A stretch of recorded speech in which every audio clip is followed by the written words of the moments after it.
to say that the sheriff was wrong, but he was right. And we have used it. We started carrying it in March. From March until now, we've had 9 saves with 12 doses. Now, that may not sound like a lot, but we're a small community, and that's quite a bit. And also bear in mind, that's just my police officers. That's not the squads. That's not all the different fire departments. That is just for your city police. And I think those are the kind of things that allow us to be able to get our numbers down because we're working together as a team. I'll be honest, I hate to admit it, but I never thought Narcan was a necessity in a city police cruiser just simply because of the squads there so quickly. And I was totally wrong. And had it not been for another law enforcement leader to take the reins and say we're going to get this as a grant, we wouldn't have been there. I think that collaboration that we're trying to do tonight with everybody here is an extension of that. We're trying to use each other. It's going to take a community to solve this kind of problem. There's no way we're going to solve it with just one agency. So with that being said, if anyone does need Narcan, if you go over into the gymnasium, there's a booth that's Generation RX. You can talk to them about how to get it. They have a limited supply, but they want to get it in people's hands that need it. So I encourage you, if you do need it, to go out and talk with them. Thank you. Next, I'd like to introduce Sheriff Radcliffe. And, it's great to see the turnout that we've got here tonight. So many of these meetings we come to that the public doesn't get out, even though the issue is important. And it's great to see that we've got such a diverse group of people that have come out tonight. You know, through my 36-year career, I've seen a lot of things. I've seen a lot of different types of drugs that we've dealt with, from marijuana to the pills to what we thought when meth came along that was the one that we were going to have the problem with. And we as law enforcement found ways to deal with each and every one of through efforts of our legislators, through efforts of the Attorney General and local law enforcement. We were able to combat the pills. We were able to combat the marijuana. We were able to combat the meth by cutting off the sources, by making it harder for doctors to prescribe, making it harder for people to get certain types of medications, making it harder for them to buy those precursors to make meth. And then I became sheriff in 2013. And as the tail end of those things started stopping, then something came in our community that we had never seen, not to the level that we had seen now. And that was the heroin. And we didn't quite know what we were going to do or how we were going to deal with it. We were dealing with a whole different breed of people that we're bringing into our community. We were dealing with, now, you know, years ago, you didn't have to worry about cell phones. You didn't have to worry about people knowing every move we make as law enforcement. Now, we're fighting a different type of battle when we're dealing with the criminal element. I'm not talking about the users. I'm talking about the people that bring the drugs into our communities. And we work on their time. We work when they work, and they work anytime. We can sit for hours and hours and hours and hours and use resource after resource after resource to investigate these types of individuals. And we can't do it alone. We can't do it as law enforcement alone. This is a community issue, community problem, and we recognize that pretty quick. Law enforcement did. And, you know, we embrace this, what we're doing tonight. We embrace PAAC because we need the community involvement. We can't do it alone. You know, law enforcement used to be the sheriff's office, the police department, highway patrol. We were all working our own little thing, the BCI, the FBI, everybody. Today, those borders are all down. You know, the chief and I are on the phone on a daily basis together. The prosecutor and I are on the phone weekly together. The highway patrol, the lieutenant sent me a text today to give me some information because we communicate with each other daily because we have to. If we're going to combat the problems that we're dealing with today, we have to work together. And I can tell you, law enforcement in this community, I think the stats show that we are working together, that we are making some differences.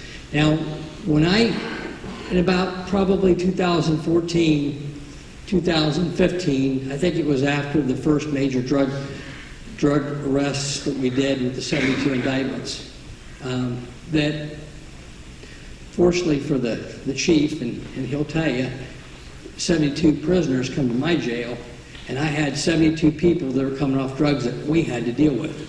I have one nurse, and I got a staff of corrections officers. They're not medical personnel. You know, we're not unlike any other county.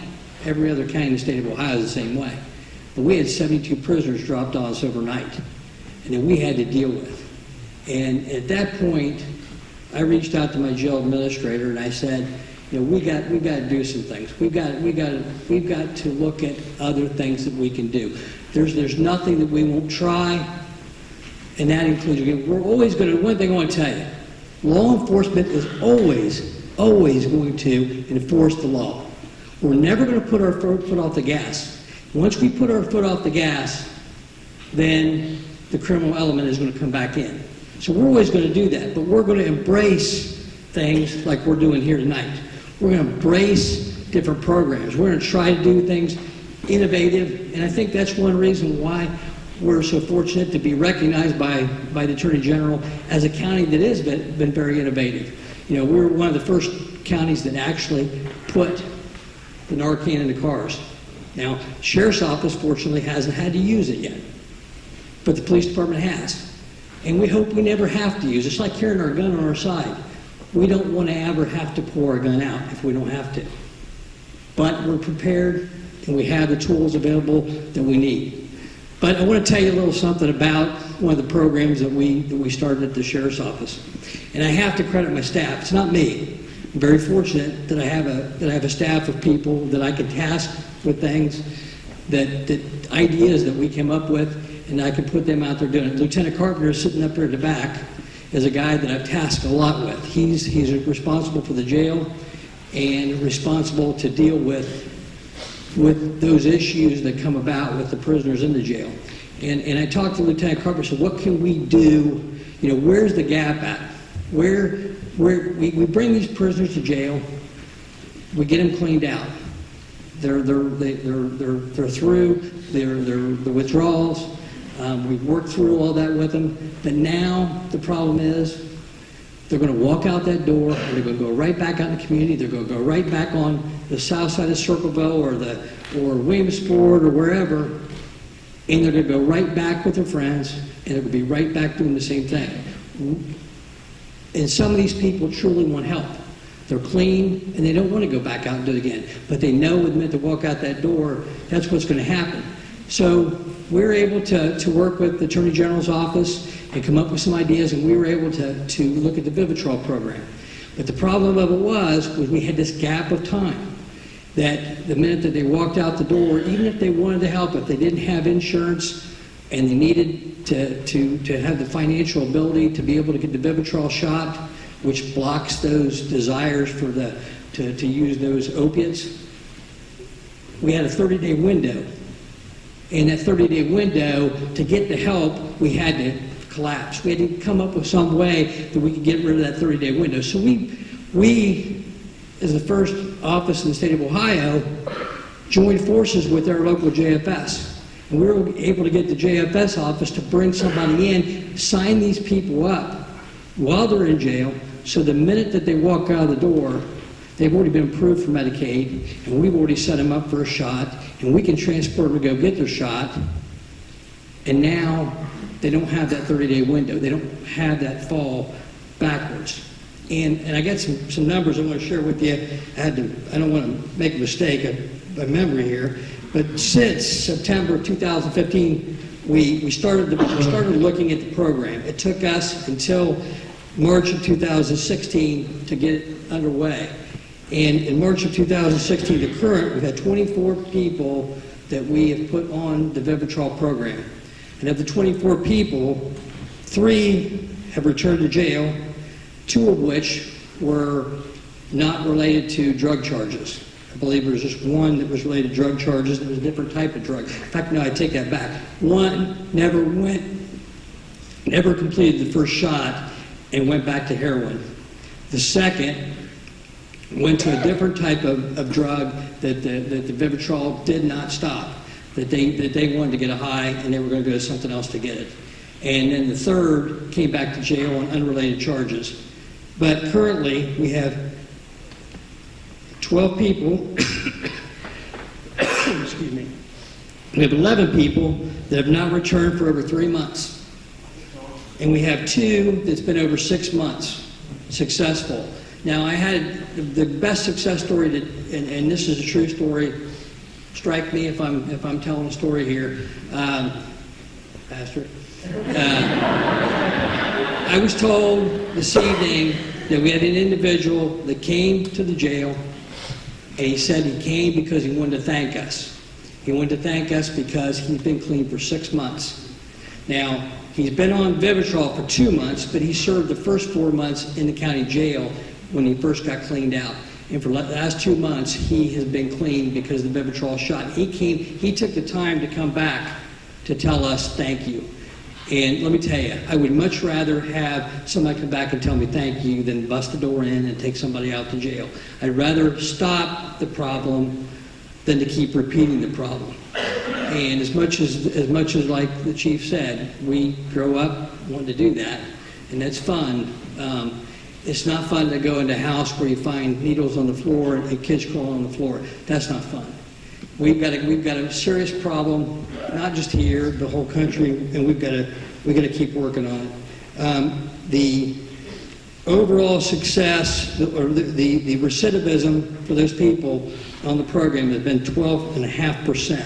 So that's pretty amazing that we've got 12.5% recidivism of all the people that we've had come in, and we've only had 62% of those people have actually been on Medicaid. We've been able to find other sources, either private insurance to take care of them. But, you know, law enforcement, the key to this is law enforcement recognizes it's not just a law enforcement problem, it's a community problem, and we have to do everything. It's not just about arresting people and taking them to jail. It's about the programs. It's about people like Lieutenant Carpenter that took on the task and did what was right and is doing what's right, and the staff of the jail that deals with it every single day. Every single day they deal with it. And they do a fine job, and I guarantee you they don't get paid nearly enough money to do what they do. But they do it because they serve you and they love the community they live in. Thanks. Introduce now Judge Dunn. Thank you for being here tonight. I appreciate it very much. I appreciate your interest in these issues. Every good speaker should tell you what you need to take away from this presentation. I'm going to tell you what you need to take away from this presentation, and that's the way we're going to start. What I would like you to know is that all is not lost, even though this is difficult, even though this is punishing, even though this is a terrible burden on every small community in America.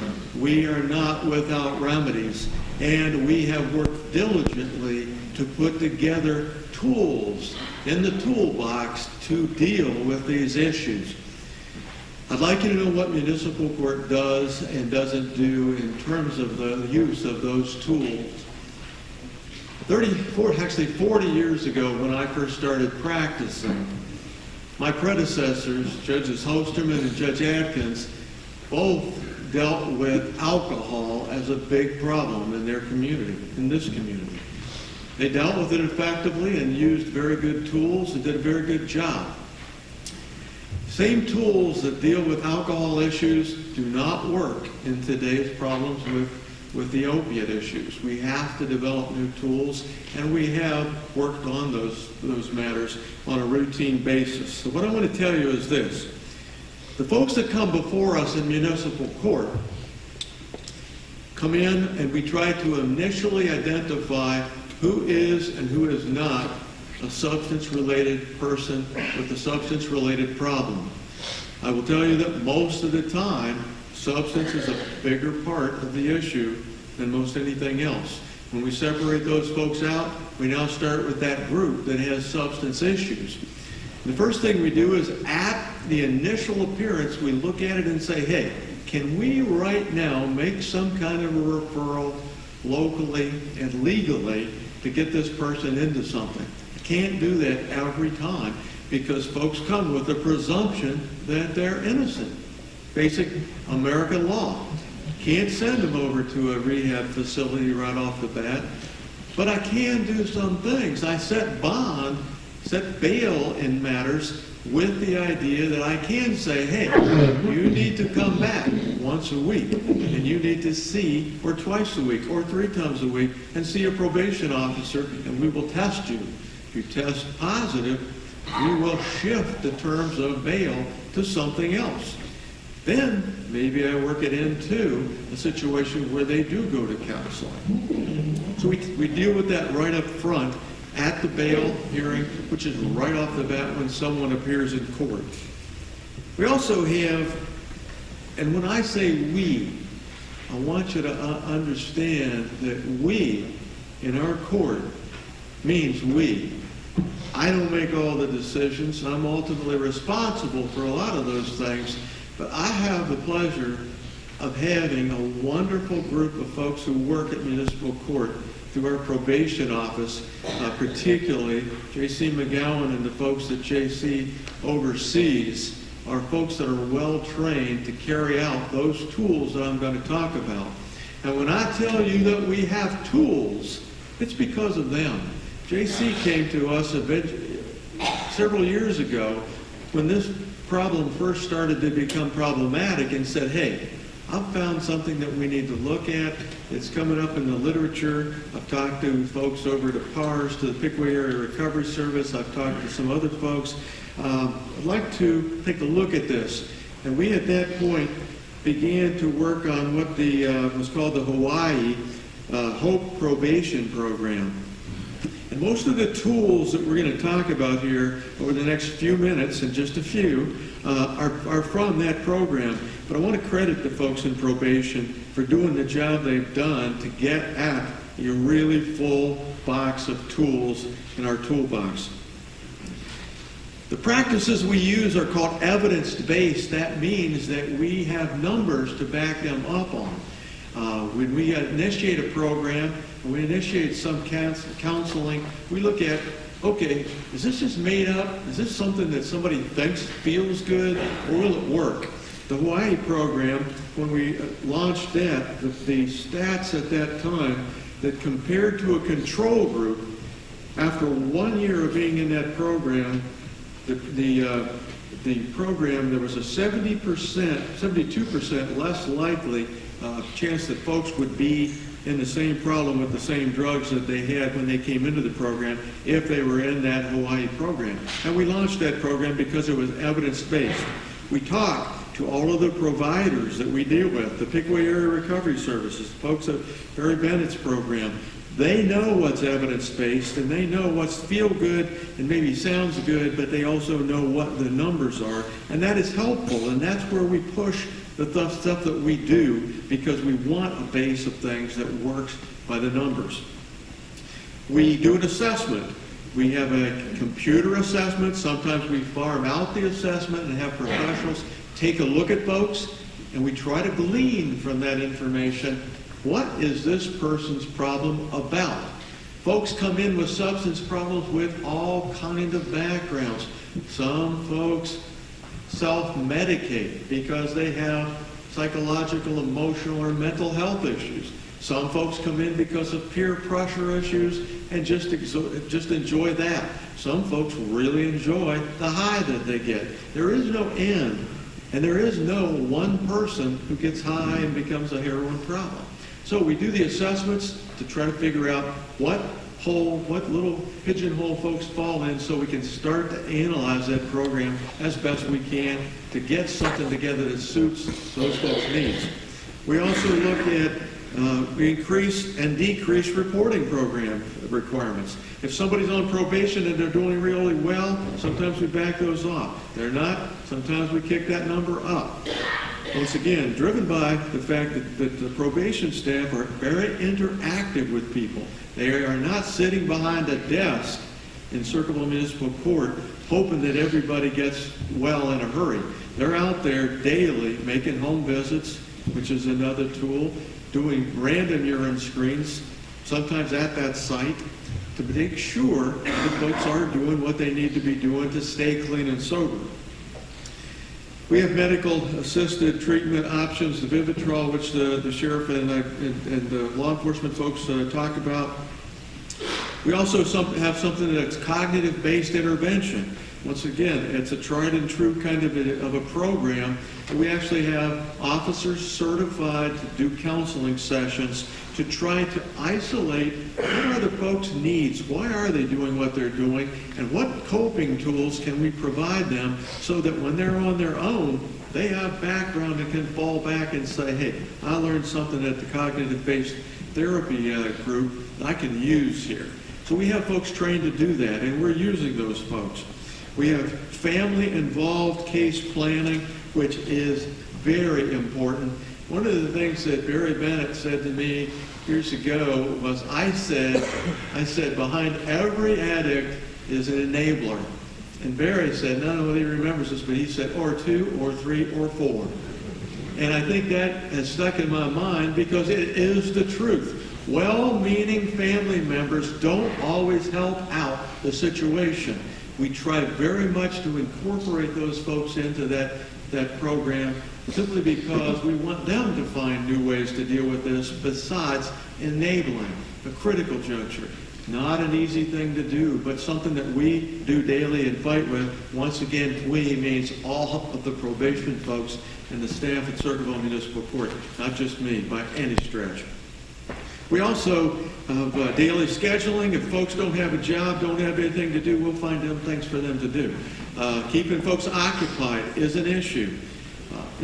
It's something we have to do. We also have, we deal with strict medication. We have people on medication, on high-powered painkillers that we have to deal with. We can't just let them take them when they want to. We count pills. The probation department knows how many pills they can take in a day. If we go there and they just got their script done yesterday and they've taken 30 pills, it's a problem. We deal with that. They deal with that. And they deal with it very effectively. And one of the most important and the last things that I want to talk about is that we work very closely with the Pickaway County, the Pickaway Area Recovery Service. We meet with those folks, and they share information, and we share information with them to try to determine whether folks are kidding them or kidding us, or whether we're all on the same page. Quite helpful. That's a wonderful tool that we have to have that kind of communication skill in this county. Now, the last thing that I think is critical here that we are working on and I think doing a great job with is there are people in this room, we're not going to point anybody out, but there are people in this room who've been sober for a long, long time because they've used the tools that are available out there. We are so proud of those people that I cannot tell you enough what they do for our program. And they don't get that. Most of the time they think that, hey, I'm sober. I don't know about that. You know, I don't know what the big deal is. The big deal is that those folks, knowing that they're out there, gives us all the confidence to keep doing what we're doing because we know it works. And when those folks tap me on the shoulder and say, hey, I haven't talked to you for a while, but you know, it's been almost a year, and that's adding another year to my sobriety. And I've been 2 years, 3 years, 5 years, 10 years clean. That energizes us. A wonderful tool because we know the capabilities out there. We know that folks can do it.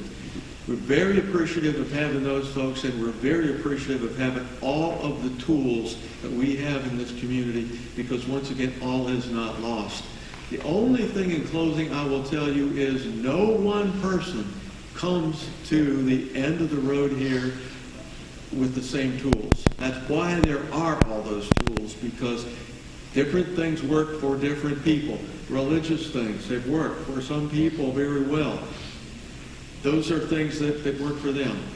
Some things are similar to the religious things that are similar based thinking processes. Those work. Some folks just have friends that support them but push them in the right way. No one tool does it.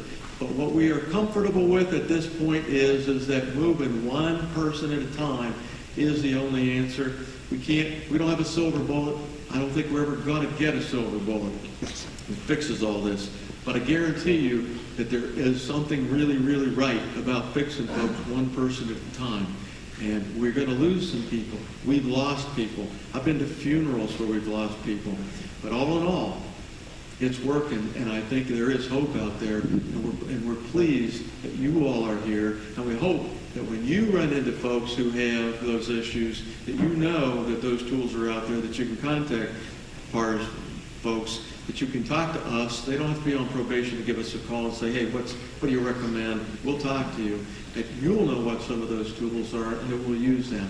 And we really appreciate your help. So thank you. Very much, Judge. I'd like to now introduce Dr. April Tipton. This is my second year in practice, and I'm excited to be back in the community. I was raised in Chillicothe, and my husband, I'm being told to speak louder.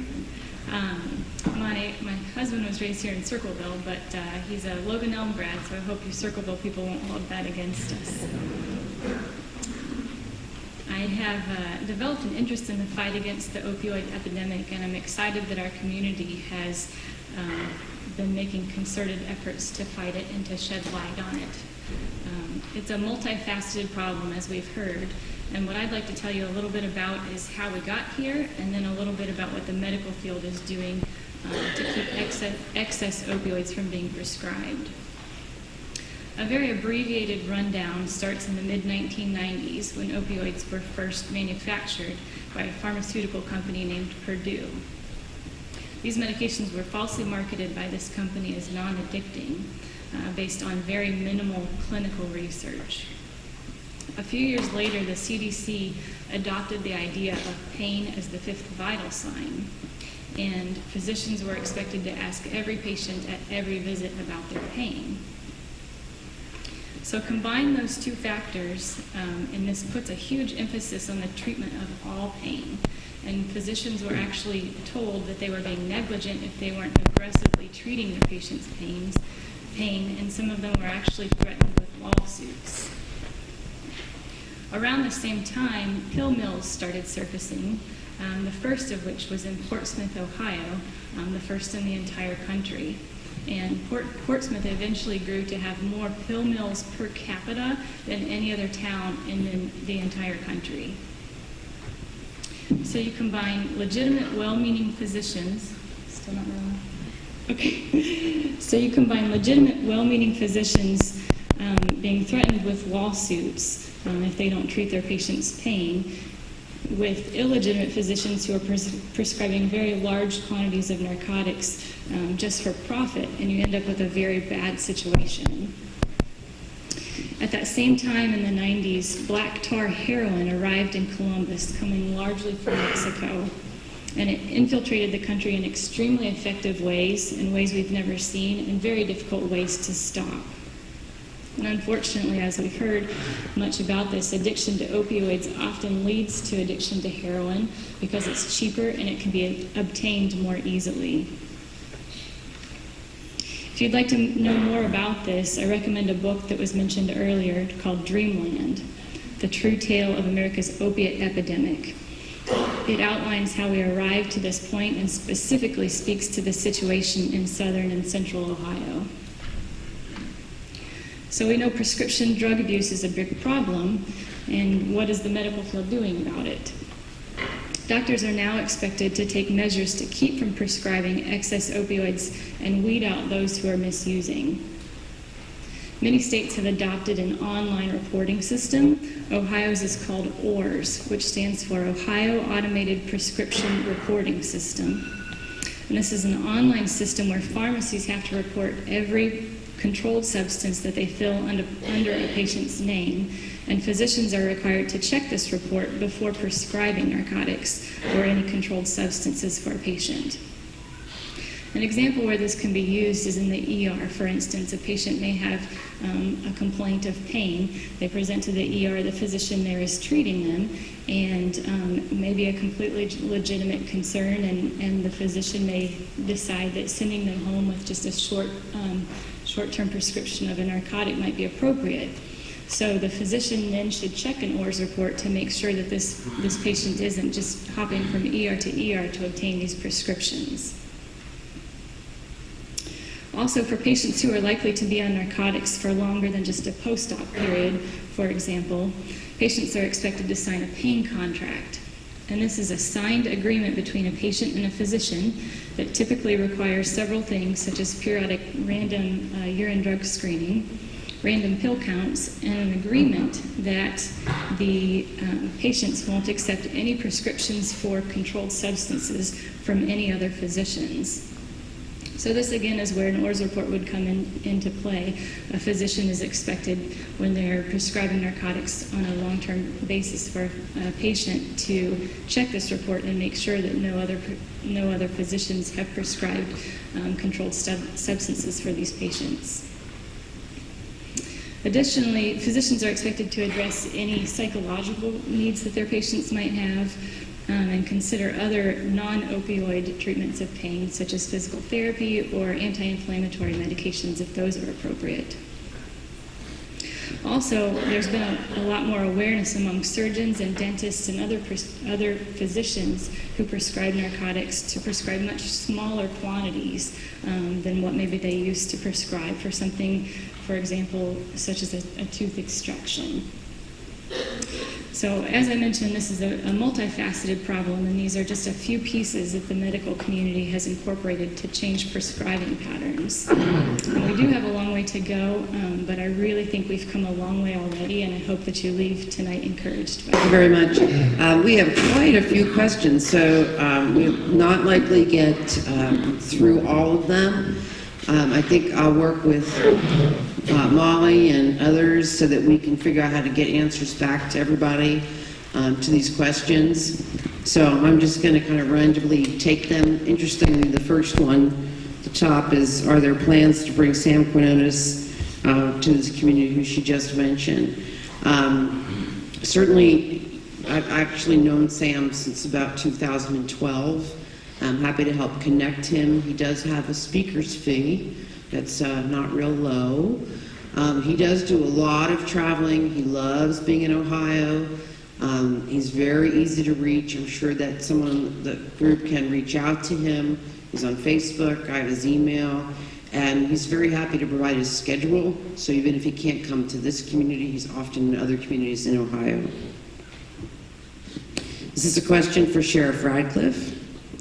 Do you rely on the eyes and ears of the residents of Pickaway County to help fight drugs? Absolutely. I don't think that, there are just too few of us in law enforcement out there. And, I drove by a house every single day to work, as did every other person in the sheriff's office. And I had an individual come to me, this is when I was lieutenant, came to me at bingo and said, I'm tired of the drug problem happening at my house. And it happened to be in the city of Circleville. And I said, well, I think we're working on that. I think I know what you're talking about. Just be patient. Things are going to happen. Ended up, it wasn't the same place. It was another house down the road from this place. We did a drug bust along with the police department. We made arrests. And I saw this individual at bingo a couple weeks later, and I said to him, did that take care of your problem? He goes, no, the problem still exists right beside my house. So I reached out to him and I said, start sending me tag numbers, start giving me information. We did some things that he wasn't aware we were doing, so we were able to kind of maintain and monitor what was going on in this house as he was giving us information. And ended up that exactly what he said was going on, but it wasn't something that we could just take care of because he told us. We had to investigate it, we had to watch it, we had to have information, and the information he was giving us was very, very valuable to our investigation, and we do. I don't think there's probably a block in the city of Circleville or a block in any community where there's not something going on.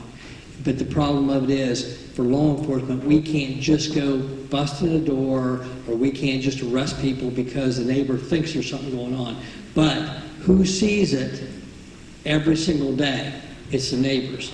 Because you see what's going on. You see the cars going up. You see the people there for 5 minutes or 2 minutes going up the door and leaving. You see the suspicious activity. We don't see that because we're driving past, there's a car sitting in front of a house, and we see somebody walk up the house, unless it's somebody that we see as somebody that is a drug user or a drug dealer that might raise our suspicion to them, we don't recognize that car is out of place, but you do as a neighbor. So, we embrace, we ask for, we don't mind. We tell people, give us the information. Go to our website, give us the information, pass that information along to us, because we can't do it without your eyes, yours. This just doesn't go to drugs.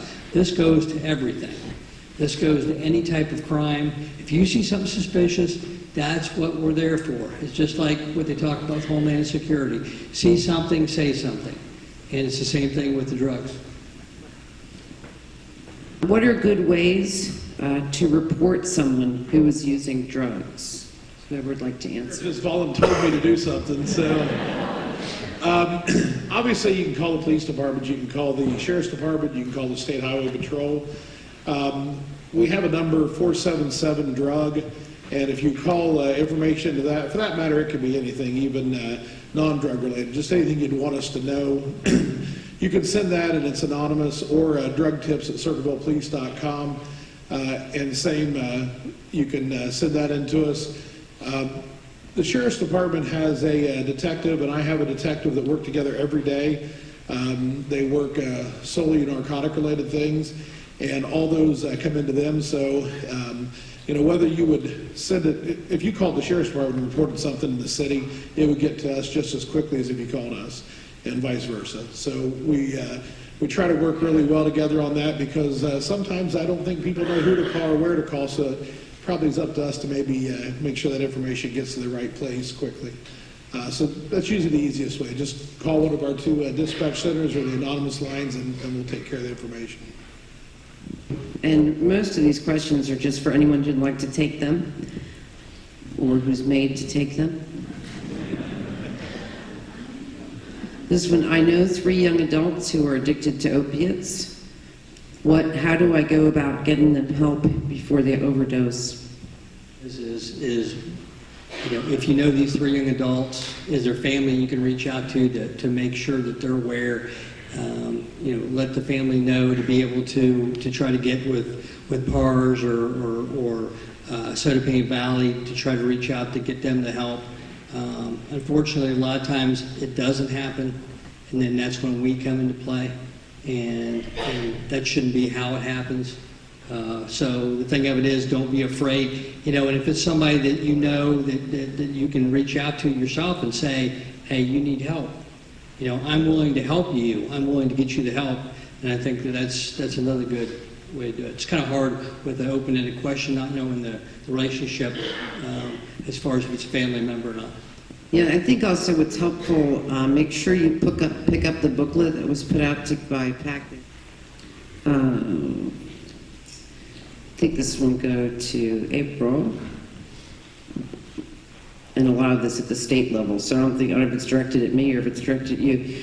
What are you going to do about overprescribing of opiates, which leads to heroin in many cases? What are we going to do about it? So many physicians who are coming out of practice in these most recent years, like myself, have been very much aware of the problem of overprescribing, and we kind of talked a little bit about many of the things that led to a lot of the overprescribing, and I think that since much of that attitude has changed toward not being so threatening toward physicians and shedding some light on the fact that these medications are in fact very addictive when they were marketed as non-addictive.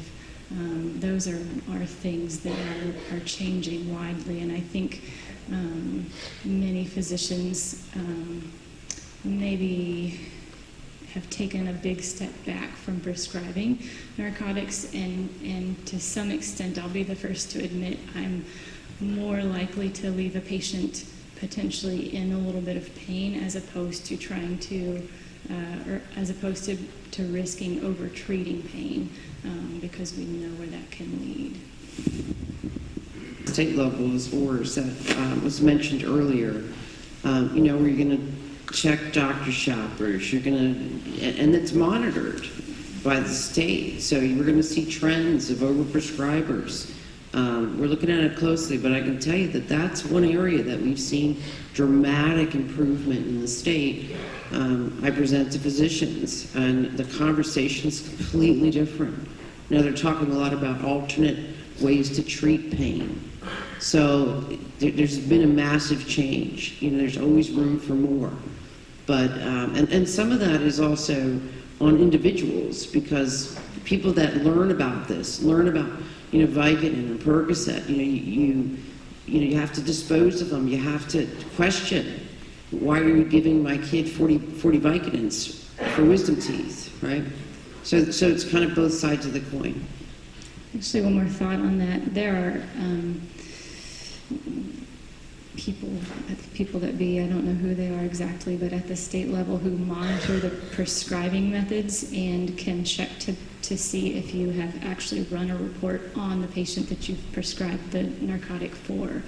And ironically, I got an email from the state board or whoever it is that my name had been flagged with one of thousands that really was probably an error, but to say, hey, you've not checked in ORS on whatever person, so it was kind of a warning. So you can see how it's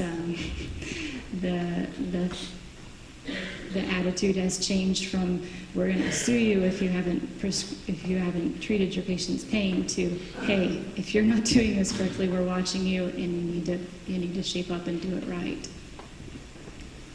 Okay, I'm going to give you a final question for Chief Baer. And so now I'm making you answer another question.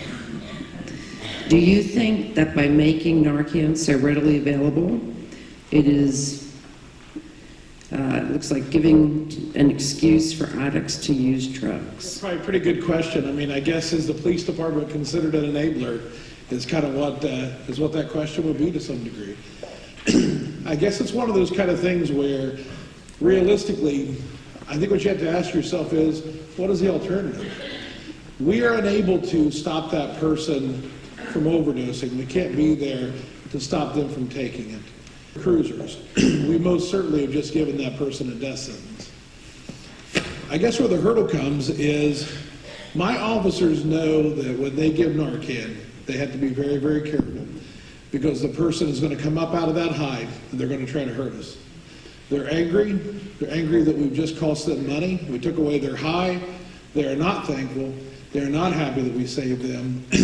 And by all means, any normal person would go, why am I even saving this person? Why am I saving this person who's trying to hurt me?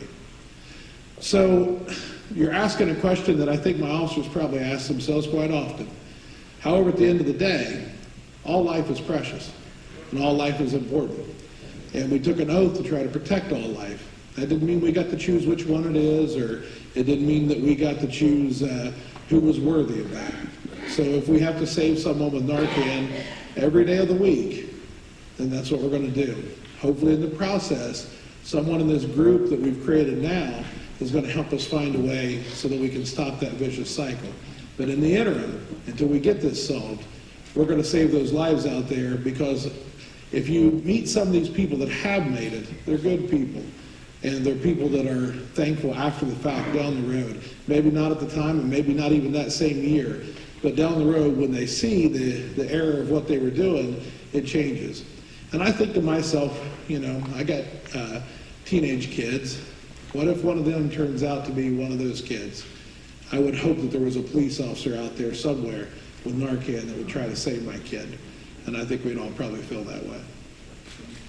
To echo what the chief said, and one thing that Jennifer said earlier on, when we were at the Attorney General's conference in January, and I had the opportunity to sit by those two girls out, and I'm just like a lot of other people. I thought, you know, here these people are, they're doing it to themselves.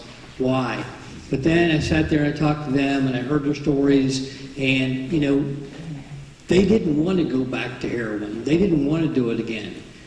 And the heroin took them back. They couldn't stop. And they were trying, and they were trying, and they were trying. And the Narcan saved their life on more than one occasion. They finally were able to break that chain and break that cycle. And so, you know, for law enforcement, we are tough on crime. We want to go out there. We have to stop those people that come in our communities that are poisoning our kids with heroin, but they're still our kids, and we're going to do everything we can do to turn their lives back around. And it may be tough love at times because we may be arresting them and take them to jail, and they may have to sweat it out a little bit, and it may be uncomfortable for them, but we're still going to do what we got to do. And when we find them laying on the ground and we know they've overdosed, we're going to be there for them, and we're going to try to give them that one more chance. And it's just like the chief said, that's what we take that oath to do, and we're going to continue to do it. Thank you all very much. You can stay here and listen to me now. I guess I'm going to do a couple of things. So one of the roles of my job and the team that works for me is to go out into communities and really just basically try to help them. I'm part of the heroin unit at the Attorney General's office, which includes our team outreach, BCI, and Scott Duff, are you still here? If you want to stand, if you are. There you are. So that's the Bureau of Criminal Investigation, and they get very actively engaged when called in, organized crime, and special prosecutions as well. So we go out and try to assist communities however we can, and one of the ways that we do that is we ask you to help us by sharing with us what else needs to happen here to get better. And we do this in so many communities, and it's interesting how very different it is depending on where we are. So on index cards, if you still have yours, or I don't know if you can raise a hand if you need another one, please write down what else is needed here. And these often fall into like very general categories. Could it be legislative changes would help here? Are there law enforcement changes that could happen, that might be able to happen that could help here? Are there, primarily what we see is a lot written down in the area of awareness and education. So that's like more social media, more use of videos. So write things down. What we often see is that it's sometimes very small things that make a big difference. And I'm going to share two examples so you understand what I mean. I think if people think we need more treatment, it becomes such a big obstacle. It's such a big thing. It's important. But in the meantime, we can work on small things to make a difference. So here's two examples that I think anyone in this room could do tomorrow. I think most people saw the picture of the couple who were overdosing and the child in the back seat. And it was very, I read a lot of the Facebooks, and there's kind of these horrible comments. And I talked to a police officer in Columbus who said he had one that same day that picture came out. And the child in the back seat, who was 4, had no shoes on and got out of the car and walked down the street. And he found her, and he took her to his squad car, and they now carry stuffed animals in their squad car to give to these kids, because there's, quite frankly, so many of them. And it's just kind of a moment of something for that kid during a trauma episode. And so, after hearing this story, and we did another town hall, I called a business, and I said, here's the story, you help. And they said, you bet. We're going to load a van of stuffed animals, and we're bringing it to the town hall. So all those kids get one. That wasn't that big of a deal, but boy, does it make a difference. But it also can make a difference in something as small as writing cards to people who are affected, who are discouraged, who lost a child. I can't tell you how many families I've met who hid in shame through the death of their child, with no support from anybody. And that's really awful. Write a card. So if there's things that you think that you can contribute, because when we ask that, some people write down, well, I cut hairs, maybe I can go to a recovery house and cut somebody's hair, or I can donate clothes. Just write things down on the card, or more questions so that we can get back to you. But a big part of tonight was the connection to resources. I think we had a really nice turnout. If you haven't been able to make it, I'm going to read the list of those resources.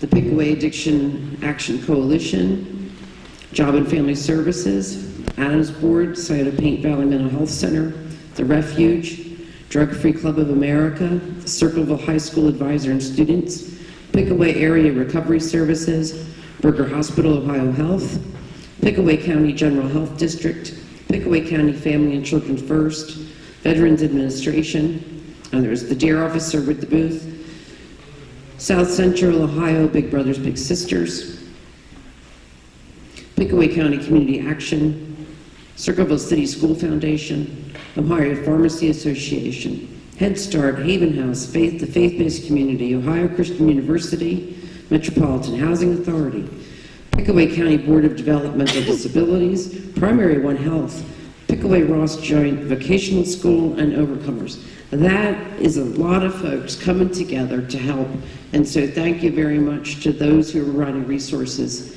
who showed up tonight and who are helping your community. I'd like to welcome back to the stage Molly Hedges. It was truly a group effort. I'd like to thank the presenters for sharing their time, their expertise, and their perspectives with all of us. Jennifer Bidinger and her assistant, Alicia Nelson, from Ohio Attorney General Mike DeWine's office, for sharing their expertise, time, and resources. The entire PAAC board, and Dr. Keith Holton, who incidentally flew in from Florida just for this today. Berger Marketing Department, especially Teresia Welch, for lending us their resources and manpower for advertising and production of the resource guide. Students from Club Future for ushering. Chad Spradlin for his assistance in making arrangements to use this beautiful site. And to the PAAC Advisory Council members and some of their spouses for greeting and for manning resource tables. Pickaway County has a lot of agencies and organizations that are working hard to make our community a place that we can all be proud to call home. Before leaving tonight, please make sure that you go in and thank the people that are manning those resource tables for the service that they provide for our residents. I don't profess to be an expert on the subject of opiate abuse. However, I'm learning as much as I can by reading nonfiction, news reports on the subject of opiate addiction and abuse. I've attended other town hall meetings in Central Ohio. I've observed Judge Dumb's municipal court arraignments, participated in a group discussion sponsored by State Representative Steve Stivers, and I've connected with agencies throughout Central Ohio that are dealing with drug abuse issues. What do I have to offer in this fight? My time and my passion to be part of the solution to help end drug overdoses in Pickaway County by 2020. By uniting forces against drug addiction, educating ourselves on the subject of opiate abuse in general, and getting involved in PAAC's mission, you can all make a difference in the future of Pickaway County and its residents. If we're going to be part of the solution, then it's imperative that we educate ourselves about this disease, be aware of the signs to look for, and know that there is hope for addicts. In closing, I'd be remiss if I didn't thank you, the audience, for being part of tonight's conversation. Thank you, and have a safe trip home.